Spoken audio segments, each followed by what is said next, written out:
kita itu latihannya error nih, terlalu berlebihan. Jadi yang error latihan itu seperti apa? Terlalu banyak, terlalu sering ya. Halo, Assalamualaikum warahmatullahi wabarakatuh. Gimana kabar Sobat Bugar? Bro NC semuanya insya Allah sehat-sehat ya. Sekarang kita ada di acara Podcast Sorga, Podcast Kesehatan Olahraga. Bincang keren, kesehatan olahraga masyarakat bersama BKOM Bandung. Saya Devi yang akan memandu bincang-bincang kita kali ini. Di podcast pertama ini, kita akan membahas tentang Well Running for Runners. Nah, sekarang bersama kita sudah ada Dr. Riza Adriani MOR. Halo dok. Ya, selamat siang. Siang, gimana kabarnya? Alhamdulillah sehat dan bugar. Kayaknya nih tadi pagi udah running dulu ya sebelum kesini. Ya, pastinya.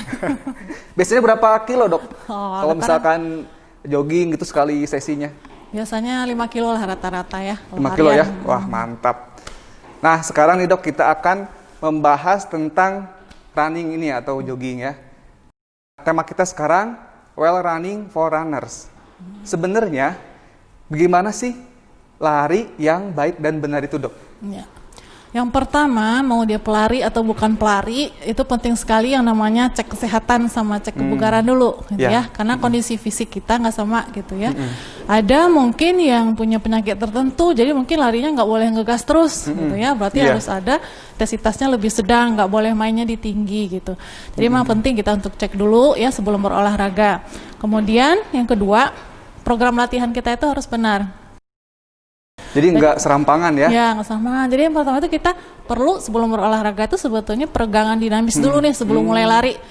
Jangan langsung main lari aja, jadi harus peregangan dinamis dulu. Nah, sesudah kita lari, kita juga harus peregangan statis. Nah, jadi buat merilas ya, cooling down untuk merilaskan lagi otot sendinya supaya tidak kram dan supaya kita tidak cedera. Kemudian yang ketiga, mau itu pemula maupun yang tingkat mahir, kita perlu yang namanya mempelajari running form. Oh iya. Yang teknik berlari ya, gitu ya, yang benar tuh tekniknya ya. Kadang-kadang kita lihat ada orang berlari terlalu tengadah gitu ya, atau nunduk aja gitu ya. Nah, itu nggak baik. Mungkin dia pandangannya harus ke depan gitu ya. Ayunan lengan harus rileks gitu ya, ke depan. Nggak boleh terlalu semangat, habis energi nanti ya. Nah, seputus ini terutama kaki. Seringnya orang kan mendarat itu pakai tumit ya, sehingga sering cedera pada kakinya. Makanya juga mendarat itu sebaiknya di midfoot ya, atau potongan bola-bola kaki. Jadi bagian depan tengah sini ya. Jadi itu memang harus dipelajari. Memang kalau untuk pemula mungkin kita ribet ya pelajari itu, tapi itu mungkin melalui proses kita bertahap. Yang penting niatnya lari dulu yang baik gitu ya. Mungkin seperti itu. Nah sekarang dok kan ini running ini banyak juga yang pemula ya, yang baru hobi baru gitu ya. Nah gimana persiapannya apa aja nih kira-kira untuk yang pemula ini? Ya. Waktu dia persiapan khusus untuk pelari tentu ada, tapi secara umum itu kadang-kadang malah buat pelari dilupakan gitu ya. Nah, jadi kita penting memperhatikan yang pertama yang umumnya dulu istirahatnya cukup. Misalnya kalau kita pengen lari pagi hari, berarti malam harinya kita udah cukup istirahat dulu nih 6 jam misalnya tidurnya. Jadi kalau misalnya kita begadang, berarti tunda dulu larinya ya. Bisa kalau lari kurang istirahat bisa bahaya ya? Iya, bisa bahaya ya. Artinya tuh jantungnya lebih tinggi ya, lebih cepat capek. Jadi mungkin ditunda dulu olahraganya, tunda ke sore atau ke malam hari gitu ya. Kemudian juga harus perhatikan minum. Nah, sekarang pelari itu sering lupa minum ya. Padahal keringat banyak keluar ya. Malas minum karena dia ngejar pace gitu ya. Pengen cepat sampai, kilometernya jauh gitu ya. Padahal penting sekali kita perhatikan minum. Minum itu perlu diperhatikan sebelum mulai lari, pada saat kita lari dan sesudah kita lari. Jadi memang ada 3 tempat ya, ada 3 waktu ya. Kita harus mengatur minum kita. Kemudian kalau untuk persiapan khusus tentu ininya harus khusus, sepatunya misalnya. Sepatunya harus khusus untuk lari. Nggak bisa sepatu mana aja gitu ya. Kalau kita nggak sesuai, efeknya adalah lama-lama bisa cedera juga gitu ya. Jadi desainnya mungkin beda ya. Kalau untuk sepatu, running juga desain khusus untuk running. Ya berbeda. Kemudian kita perhatikan juga pakaian. Tentu kita harus yang menyerap keringat gitu ya. Pakaian yang kita perhatikan. Nah yang penting sekali, mungkin kita harus memantau denyut jantung gitu ya. Tapi kalau belum bisa pakai alat, bisa pakai tes bicara ya, talk test, jadi jangan terlalu ngos-ngosan. Kalau bisa pakai stopwatch itu tuh lebih baik ya. Oh iya, Yang bisa sekarang kan udah jantung. Canggih ya, jadi udah ada band, ada smartwatch ya, ya. jadi bisa ngukur denyut nadi ya. Ya, apalagi kalau kita misalnya beresiko tinggi, Iya, itu punya hipertensi misalnya atau penyakit tertentu, itu lebih bagus lagi ya, karena memang biasanya kita mulai olahraga ini udah agak telat biasanya ya, suka usia 30-an. Startnya udah dewasa, Startnya. yang pas baru nyadar Iya. kalau itu penting untuk gitu ya. olahraga baru lihat. Jadi memang kondisi fisiknya nggak sama ketika Ya. mulai dari kecil olahraga sama yang udah usia 30-40-an, tentu kita ada batasan. Jadi makanya supaya kita aman, penting bagi kita untuk mengecek intensitas daripada latihan kita gitu. Iya. Nah dok, kan sekarang banyak yang hobi running nih ya. Ya. Nah sebetulnya apa sih manfaat dari jogging atau lari atau running ini? Manfaat lari sendiri itu banyak sekali. Yang pertama adalah kita bisa menghindar dari penyakit-penyakit kronis ya, seperti hipertensi, penyakit jantung, ya, gula, kolesterol. Itu bagus karena bisa dikontrol ya dengan kita berolahraga secara teratur, khususnya lari. Dan yang kedua, tentu untuk yang namanya berat badan. Nah, suka iya. pengen kurus. Gitu Ini kan. banyak yang nyarinya ke situ ya. Ya. Kayak pengen ngurusin, Betul, oh udah ya. latihan kardio, Berat lari badan, gitu ya. Berat badannya ideal gitu ya. Nah itu bisa dengan olahraga lari. Kemudian yang ketiga, untuk menguatkan tulang. Kita tahu kan olahraga lari itu olahraga yang high impact. Jadi benturan-benturannya itu paling tinggi ya. Sehingga tentu tulangnya makin kuat. Kepadatan tulangnya makin besar. Jadi tidak gampang yang namanya mengalami keropos tulang gitu. Nah itu. Dan samping tentu manfaat lainnya itu bikin happy. Menghilangkan stres gitu ya.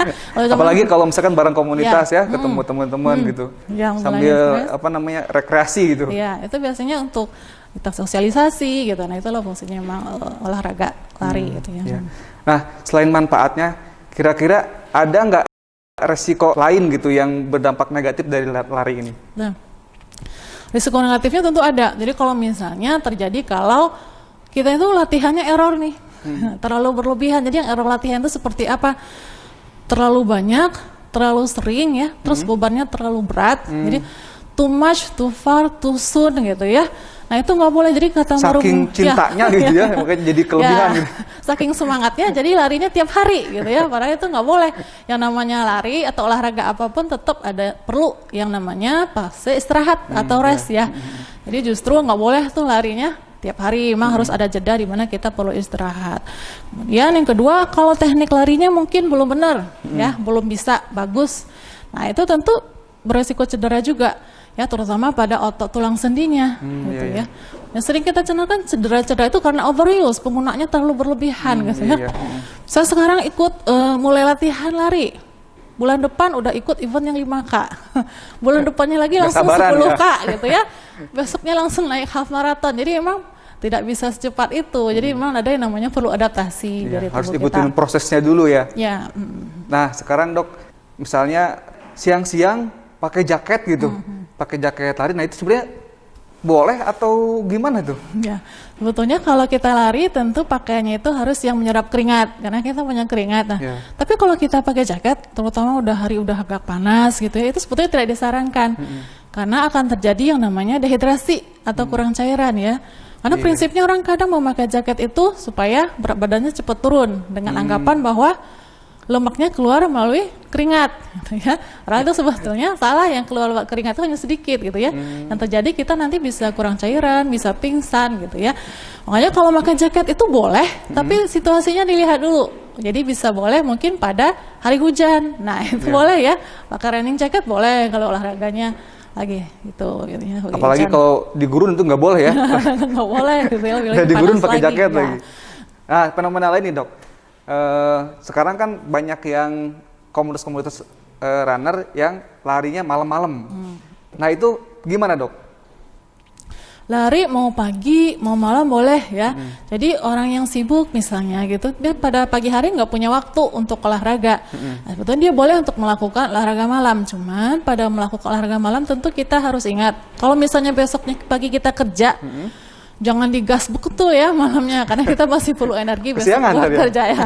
Nah jadi memang harus intensitasnya mungkin sedang saja ya, jangan terlalu berat. Kemudian durasinya nggak usah terlalu lama gitu, jangan sampai lebih dari 1 jam ya, karena tubuh kita kan perlu istirahat. Nah kemudian beri jeda Kalau misalnya kita istirahatnya jam 11, oke, terakhir larinya jam 9 gitu ya. Oh, jadi ada waktu dulu ya, nggak ada langsung waktu jeda, pas gitu. waktu tidur gitu. Jadi karena kan habis lari itu pasti denyut jantung kita tinggi. Nah, untuk kembali ke denyut jantungnya itu yang istirahat, itu perlu waktu. Nah, itu kita makanya beri jeda dulu gitu ya, jangan terlalu berat latihannya. Iya. Nah, sekarang Dok, mungkin tips-tipsnya nih terutama untuk pemula ya. Tips-tips untuk pemula gimana supaya runningnya itu aman dan dapat manfaatnya gitu. Yang pertama harus kita perhatikan itu ada istilahnya listen to your body gitu ya. Jadi kita dengarkan dulu alarm tubuh kita sendiri. Kalau kita pemula nggak sanggup lari terus menerus, itu boleh ya kita misalnya jalan cepat, lari, jalan cepat gitu aja. Jadi divariasikan. Jadi kalau misalnya udah capek, ngos-ngosan, jangan terlalu. Jadi kita pelankan kecepatannya gitu. Kemudian nggak usah maksa gitu ya. Nggak usah maksa. Apalagi kalau kita pemula gitu ya. Kemudian yang penting itulah konsisten dulu. Nggak usah nentuin jarak atau nentuin pace gitu ya, tapi kita mungkin tentukan durasinya aja dulu. Kayaknya sekarang larinya sanggup 20 menit, oke 2 minggu lagi saya tambah deh jadi 25 menit, nah mungkin seperti itu gitu ya. Kemudian yang kedua, tahu tuh limit tubuh kita sendiri, jadi yang tahu itu hanya kita. Misalnya kita kurang istirahat, oke paginya mungkin boleh ya olahraga lari, tapi jangan terlalu berat karena saya kurang tidur misalnya seperti itu. Kemudian yang ketiga, program latihannya ya harus betul ya, program latihannya harus benar. Jadi artinya kita meningkatkan lari itu harus bertahap, jangan terlalu cepat, naikin jarak, naikin waktu, pengen langsung PES 4, PES 5 itu nggak mungkin gitu ya. Jadi kita harus bertahap. Kemudian jangan lupa recovery, itu paling penting karena orang sering merasa lari terus gitu ya. Padahal sebetulnya ketika istirahat, nah itu adalah fase terbaik untuk tubuh ya, supaya hormon-hormon pertumbuhannya, untuk tulang segala macam, jadi itu bagus. Jadi kita perlu fase rest yang nama istirahat antar olahraga. Nah, kemudian yang terakhir nutrisi juga harus diperhatikan. Iya ya. Jadi kalau olahraga itu terlalu tinggi terus menerus, itu kan perlu ya banyak bisa terjadi kerusakan itu mungkin. Makanya kalau kita olahraga itu nggak boleh tuh olahraga denyut jantungnya tinggi terus. Itu nggak boleh, itu kan biasa merusak jantung ya, apalagi kalau terus-terusan. Maka latihannya itu harus divariasikan ya, denyut jantungnya harus ada yang slow gitu ya, jangan terlalu melulu tinggi melulu gitu, itu bahaya. Iya. Wah, ini Sobat Bugar sangat mantap sekali tips-tipsnya. Nah, sekarang terakhir nih, pertanyaan terakhir nih Dok. Kan pengen semua orang yang runner ini pengen meningkatkan performance-nya ya. Mungkin ada latihan-latihan khusus gitu untuk meningkatkan performance berlari. Ya, jadi kalau kita udah tujuannya performance, berarti latihannya kita harus kombinasikan dengan yang namanya latihan beban. Latihan beban itu bisa kita lakukan sekali atau 2 kali dalam seminggu. Jadi nggak terus-terusan ya? Ya, nggak terus-terusan ya. Cuma sekali atau 2 kali dalam seminggu. Biasanya terutama untuk otot-otot kaki, karena ini yang paling banyak dipakai ya. Misalnya lunges, squat gitu ya. Nah, kemudian untuk otot core juga perlu, karena itu kan menunjang tubuh ya. Jadi tulang belakang itu harus bagus, posturnya supaya berlari itu bagus. Seperti plank gitu ya, nah itu perlu. Plank, sit up mungkin ya. Untuk latihan core-nya. Kemudian dia juga perlu melakukan cross training. Cross training itu adalah latihan yang sifatnya low dan medium impact ya, seperti berenang, bersepeda. Jadi seorang pelari pun dia perlu melakukan variasi olahraga lain di luar lari. Jadi nggak melulu lari terus ya. Jadi harus multilateral mungkin ya Dok ya. Jadi harus ada latihan yang namanya cross training juga. Sekali-sekali, misalnya sekali seminggu ada juga jadwal untuk sepedaan seperti itu. Jadi untuk menghindari jangan sampai overuse. Ya, overuse itu kan olahraga yang terlalu berat terus menerus. Nah, kita variasikan dengan jenis olahraga yang lain gitu seperti itu. Oke. Terima kasih Dok. Ini informasinya sangat bermanfaat sekali ya. Untuk Sobat Bugar, nanti kalau misalkan ada pertanyaan, boleh komen-komen nanti di bawah ya, di bawah komentar ini. Nah, kemudian nanti kalau misalkan ada tema, misalkan mau tema apa dibahas di podcast kita sekarang, boleh juga tulis ya di bawah. Mungkin itu dulu podcast kita kali ini. Terima kasih Dr. Rija atas sharing ilmunya, sangat bermanfaat untuk kita. Oke, Sobat Bugar, sampai ketemu lagi di podcast Sorga berikutnya. Assalamualaikum warahmatullahi wabarakatuh.